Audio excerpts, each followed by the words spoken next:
High বন্ধুরা, মল্লিকা আচার্যি তোমাদের স্বাগতম। দেখো আজকের রেসিপি হলো একটা দেশি মোরগ রান্না।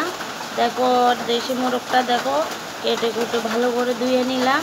তারপরে আমি এদিকে আবার মশলা পেঁয়াজ আদা রসুন একসঙ্গে নিলাম।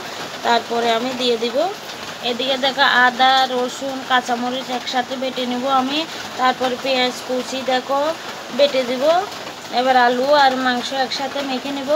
আদা বাটা রসুন বাটা কাঁচা লঙ্কা বাটা একসঙ্গে দিলাম।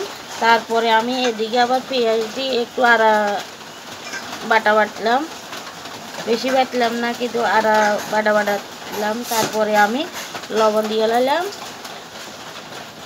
সবগুলো একসাথে দিয়ে এখন আমি মেখে নিব।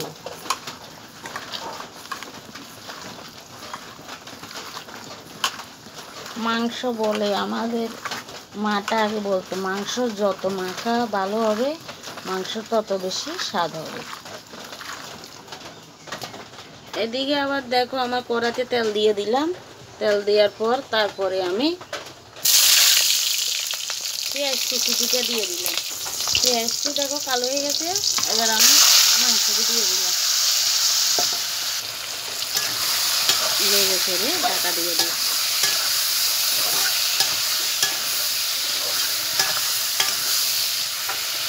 কেমন হলো দেখি, একটু ঢাকা তুলে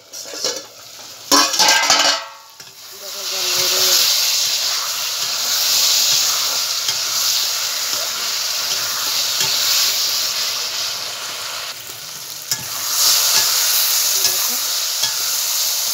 এখনো এখানে কষানো,